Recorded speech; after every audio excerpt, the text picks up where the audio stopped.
நண்பர்கள் அனைவருக்கும் வணக்கம். பாண்டவர்களில் யுதிஷ்டன் தர்மம் தவறாத உத்தமன், பீமன் பலம் வாய்ந்தவன், அர்ஜுனன் சிறந்த வில்லாளி, நகுலன் ஆணழகன், சகாதேவன் சிறந்த ஞானிங்கிறது நம்ம எல்லாருக்குமே தெரியும். ஆனா இந்த 5 அம்சத்தையும் ஒன்னா பெற்றது மாவீரன் கர்ணன் மட்டும்தாங்க. கருணை உள்ளம் கொண்டு கொடை வள்ளலா திகழ்ந்த மாவீரன் கர்ணன் தன்னோட வாழ்க்கையிலேயே வீழ்ந்த இடம்னு சொன்னா அது கர்ணனோட மரணம் தான். குருச்சேத்திர போர்ல இறந்து போன கர்ணனோட மரணம் 3 பேர் கொடுத்த சாபத்தினால தான் சொன்னா உங்களால நம்ப முடியுதா? ஆமாங்க, அந்த 3 சாபத்தை பத்தி தான் நாம இந்த வீடியோல பார்க்க போறோம். நீங்க முதலா நம்ம சேனலை பாக்குறீங்கன்னா கண்டிப்பா நம்ம சேனலை சப்ஸ்கிரைப் பண்ணிக்கோங்க. இப்ப வாங்க வீடியோக்குள்ள போகலாம்.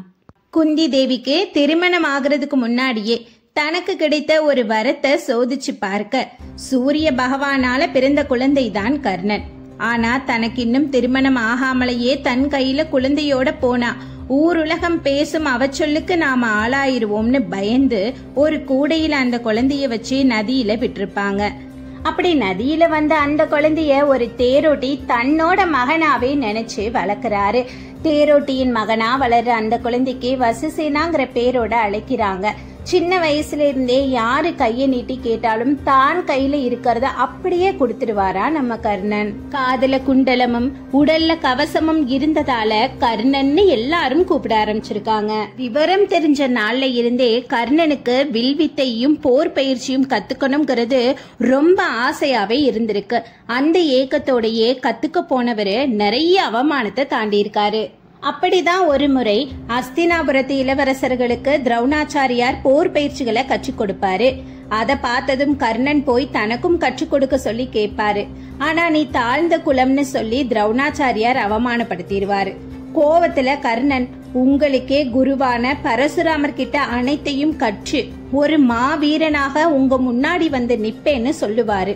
அதன் பிறகு கர்ணன் பரசுராமரிடம் தான் ஒரு அந்தனர் குலத்தை சேர்ந்தவன்னு பொய் சொல்லி சீடனா சேர்ந்து போர் பயிற்சிகள் அத்தனையுமே கத்துக்குவாரு.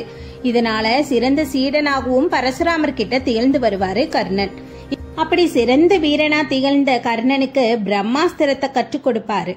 ஒரு நாள் தரையில படுத்து தூங்குவாரு பரசுராமர். அப்படி தூங்கிட்டு இருந்த பரசுராமனை கர்ணன் தன்னோட மடியில படுக்க சொல்லுவாரு. அந்த நேரம் அர்ஜுனனின் தந்தையான இந்திரன் ஒரு ராட்சச தேனியாக மாறி நம்ம கர்ணனோட தொடையில ஓட்ட போட்டு கொடைஞ்சு ரத்தம் எல்லாம் வெளியே வரும்.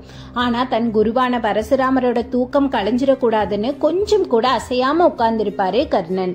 ஆனா தொடையில இருந்து வெளியில வந்த ரத்தம் தொட்டு எந்திரிச்ச பரசுராமர், நீ அந்தனர் இனம் இல்ல, ஒரு அந்தனரால இந்த வழியை தாங்க முடியாது, உண்மைய சொல்லுன்னு சொன்னதும் கர்ணன் உண்மைய சொல்றாரு.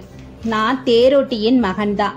இந்த உண்மை தெரிஞ்சா என்ன நீங்க சீடனா ஏத்துக்க மாட்டீங்கன்னு தான் நான் பொய் சொன்னேன்னு சொன்னதும் கோவத்துல பரசுராமர், என்ன ஏமாற்றி என்னதான் வித்தைகளை நீ என்கிட்ட இருந்து கத்துக்கிட்டாலும் உனக்கு முக்கியமான நேரத்துல உன்னோட பயிற்சிகள் எல்லாம் மறந்து போய் பலனளிக்காம போயிடும், பிரம்மாஸ்திரத்தை நீ உபயோகிக்கவே முடியாதுன்னும் சாபத்தை கொடுத்துருவாரு.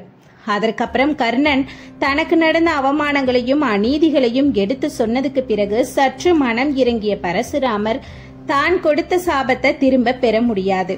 ஆனா சக்தி வாய்ந்த சிவ தனுசான விஜய தனுச உனக்கு நான் பரிசளிக்கிறேன். இது உன்னோட கையில இருக்கிற வரைக்கும் யாராலையும் உன்னை ஜெயிக்க முடியாதுங்கிற ஒரு வரத்தையும் உன்னோட புகழும் பெயரும் யுகங்கள் கடந்தும் சிறப்பு பெற்று விளங்கும்ங்கிற இன்னொரு வரத்தையும் கொடுத்திருப்பாரு. ஒரு முறை கர்ணன் காட்டுல காட்டு விலங்குன்னு நினைச்சு ஒரு பசுமாடை கொன்றுவாரு. அந்த பசுமாட்டோட சொந்தக்காரர் ஒரு பிராமணர்.